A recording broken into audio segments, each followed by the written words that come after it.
Selamat datang kembali. Pernah nggak sih Anda merasa, kok duka yang saya rasain ini kayaknya nggak urut ya, nggak kayak yang sering digambarin orang. Mungkin udah sempet tenang, kok marah lagi. Atau sedih banget gitu, padahal rasanya udah mulai nerima. Nah, kalau iya, mungkin obrolan kita hari ini bisa bikin sedikit lega. Kita mau bahas tuntas nih, bab 15 dari bukunya Dr. Julie Smith, Why Has Nobody Told Me This Before? Fokusnya ke pengalaman duka yang sering banget salah kaprah disebut tahapan kedukaan.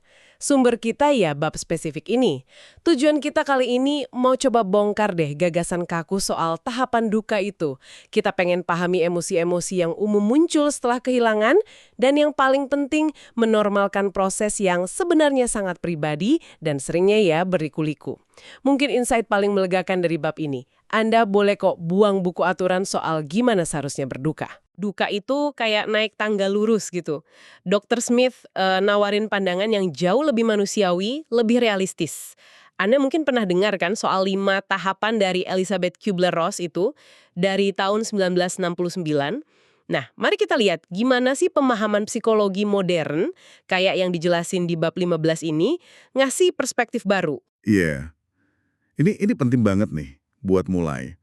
Buku Dr. Smith ini ya berdasarkan pemahaman psikologis yang sekarang itu benar-benar nekenin bahwa yang sering disebut tahapan itu penyangkalan, marah, tawar-menawar, depresi penerimaan itu bukan serangkaian langkah kaku, bukan linear.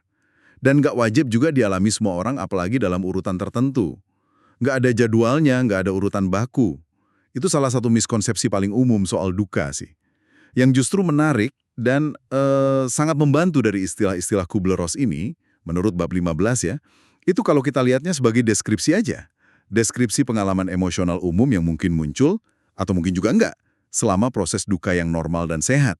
Memahaminya sebagai kemungkinan pengalaman bukan langkah wajib, itu bisa banget memvalidasi apa yang mungkin Anda rasain, tanpa perlu merasa gagal kalau nggak sesuai urutan. Kayak peta lanskap emosi gitu ya. Ada area penyangkalan, ada area marah, dan kita bisa aja bolak-balik ke area itu. Bisa datang dari arah beda, mungkin netap sebentar di satu area terus pindah, balik lagi.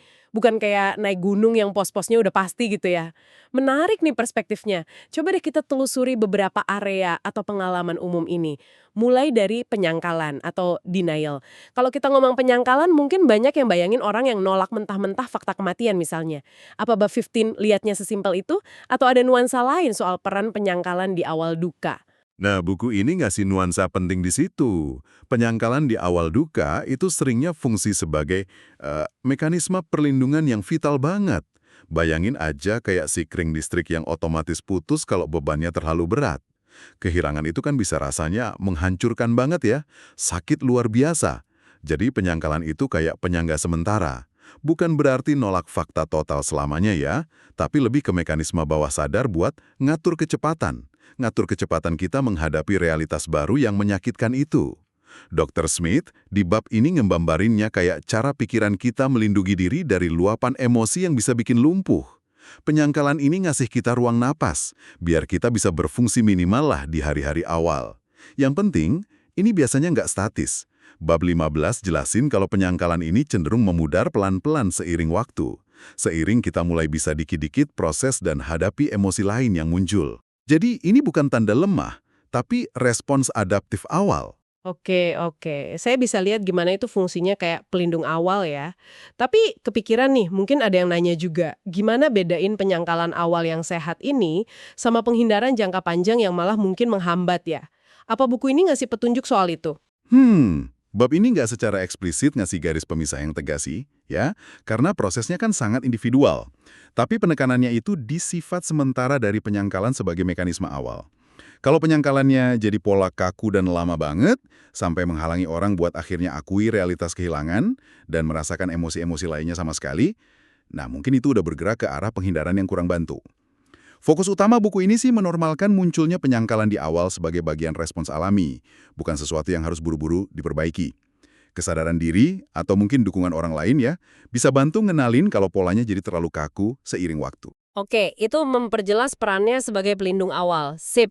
Pengalaman umum berikutnya yang dibahas itu kemarahan ya, anger.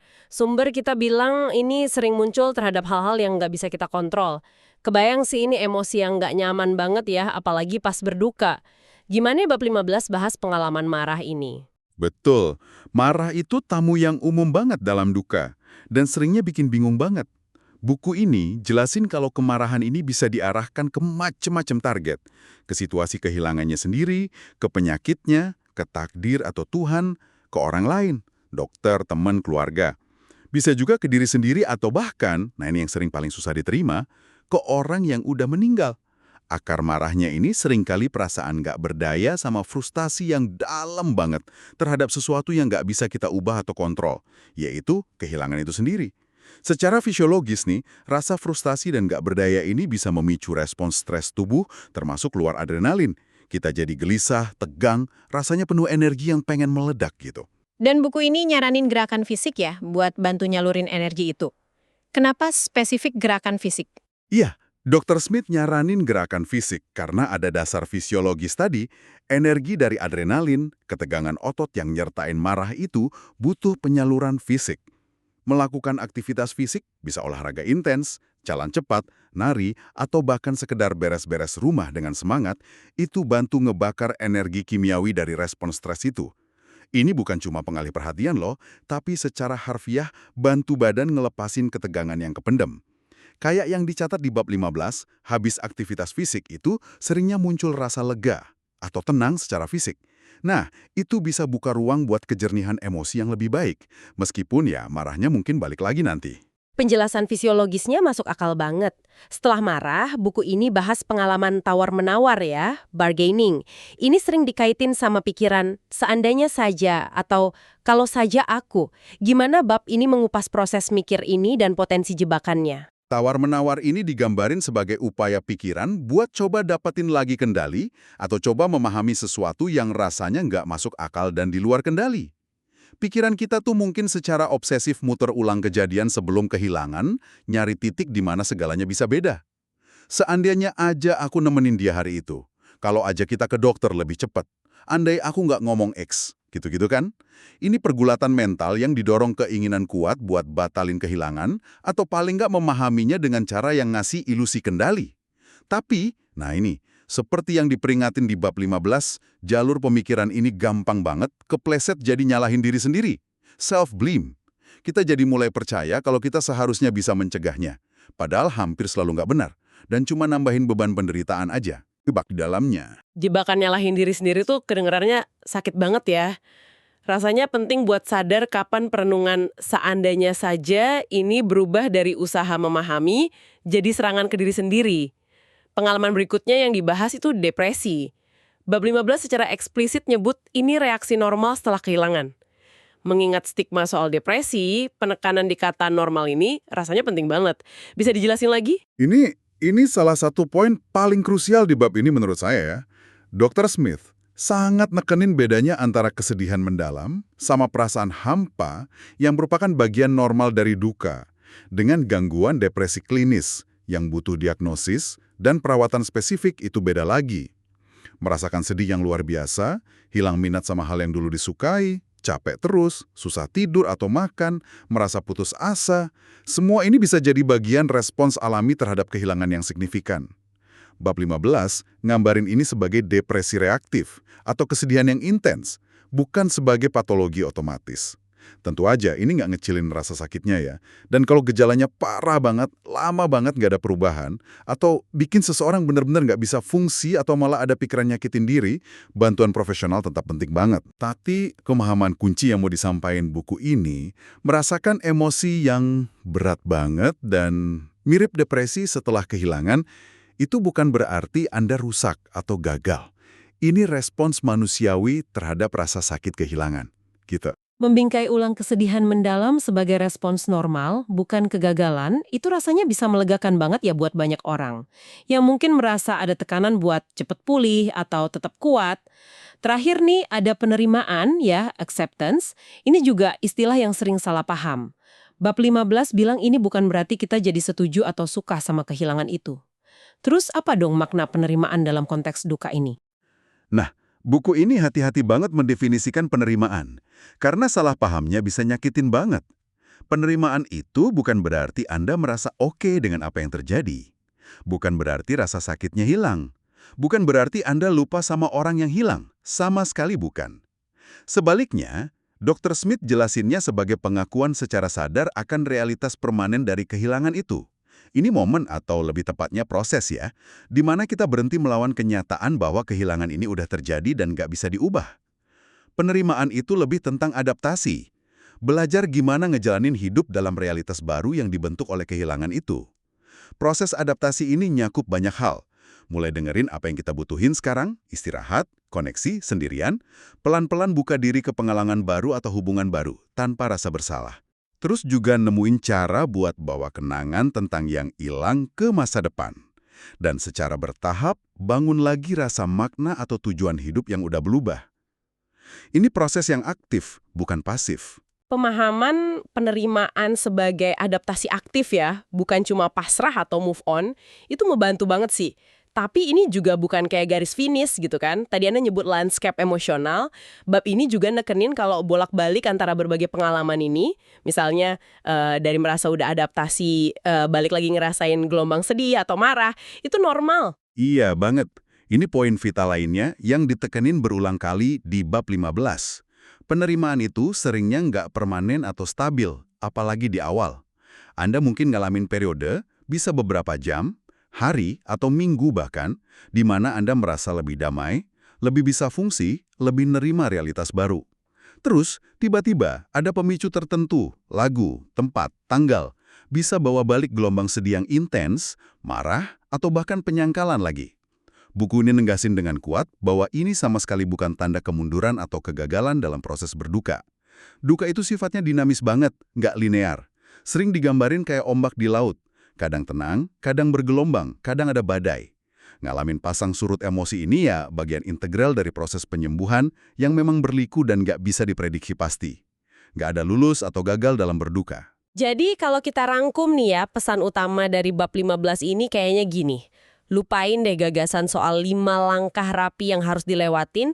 Sebaliknya, pahami aja kalau penyangkalan, marah, tawar-menawar, sedih yang dalam banget, dan momen-momen penerimaan itu pengalaman manusiawi yang umum dan normal setelah kehilangan.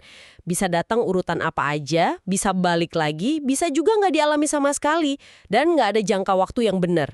Memahami ini rasanya kayak ngasih izin ke diri sendiri buat ngerasain apa aja yang muncul tanpa ngejudge ya. Tepat sekali.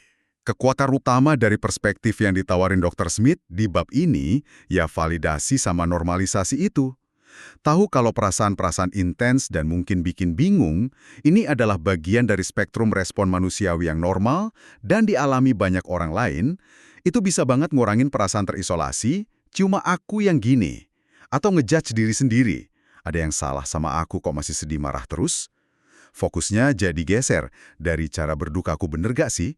Jadi pengakuan bahwa oh ini bagian dari perjalanan berduka dan gak apa-apa ngerasain ini.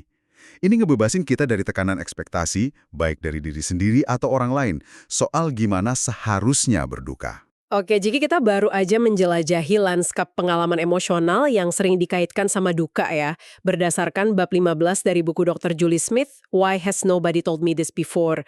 Intinya jelas banget, proses duka itu sangat pribadi, nggak linier, dan berbagai emosi yang muncul itu normal. Benar, memahami bahwa penyangkalan, marah, tawar-menawar, sedih yang dalam, dan penerimaan itu aspek umum tapi ingat, nggak wajib, nggak urut, nggak terikat waktu, itu bantu memvalidasi apapun yang Anda alami atau saksikan di orang lain. Dan penting banget ingat, terutama soal penerimaan. Ini bukan soal suka sama kehilangannya, tapi soal belajar menari dengan realitas baru, beradaptasi, dan nemuin cara buat terus hidup sambil membawa kehilangan itu. Dan mungkin yang paling pilih, duka itu bukan garis lurus menuju sembuh. Ngalamin pasang surut, ngerasain lagi emosi lama, itu semua wajar banget. Dan bukan berarti Anda mundur atau salah langkah. Metafora ombak tadi pas banget rasanya. Kalau kita lihat gambaran besarnya, mengakui fluiditas dan keunikan tiap perjalanan duka ini bisa sangat membebaskan loh. Ini membebaskan kita dari banding-bandingin yang nggak perlu dan ekspektasi kaku soal progres.